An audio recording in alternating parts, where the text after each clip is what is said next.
Don't leave your personal experiences in the hands of other people. Instead, practice using your personal operating system to face adversity with confidence.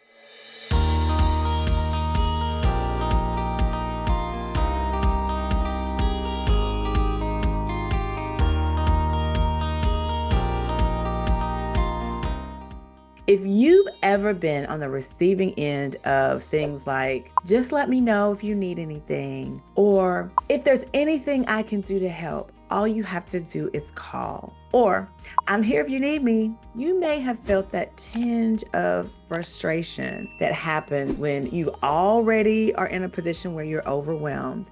And now people threatening to help you are adding more responsibility to your plate. In this episode of the CEO Mindset Podcast, I'm going to give you steps that you can take right now that are going to help make it easier to face adversity with confidence. You're going to learn the importance of navigating life through a specific lens. I'm going to give you the key results of establishing that lens in the first place. And I'm also going to give you the outcome that teaches people how to treat you in the future. Let's dive in. The very first thing that I think is important is that lens that I talked about. This is your personal framework. It is important in your ability to face adversity in difficult times with confidence.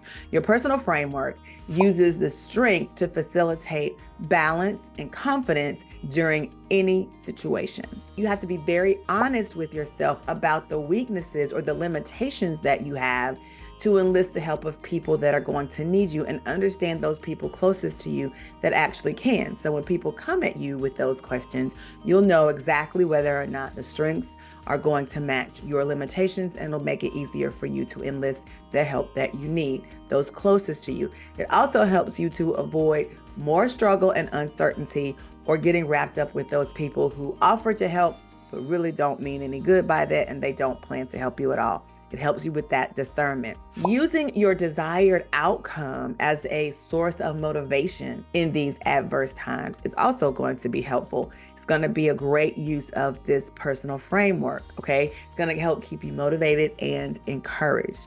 And then those non-negotiables that we talk about within the personal framework. Here you're going to set those boundaries and manage those expectations during these difficult times. Now that you understand the personal framework and the value it has in your ability to face these adverse situations with confidence, that brings us to the point that your personal framework is the key to that self-confidence. Once you have it, you're more comfortable in the lane that you've chosen. Your personal framework puts you in a very comfortable place. You know where your strengths are. You've accepted those limitations, but you are accountable and you can account for them in the way in terms of delegating tasks, getting the right people to help support you. You're encouraged and motivated to move forward because you know what it is you want, and you've avoided those things that are going to set you back or derail you in any way. And you can verbalize your opposition to anyone around you and make sure that you're making the best possible choices. The next thing you can do, the final step, is to develop standard operating practices based on that personal framework and the confidence you've gained from operating through that lens. You can develop a personal or standard operating practices for how you communicate with people. You can develop standard operating practices for knowing when and where to set boundaries. You can set a standard operating practice for setting and managing expectations, not only of yourself, but of other people. You can also create the measurement of your personality to manage the volume of your personality, knowing how to behave in certain circumstances, understanding how to read the room and adjust accordingly. And then lastly, you can create those circumstances that are going to help you achieve optimal success when you develop standard operating practices that are consistent.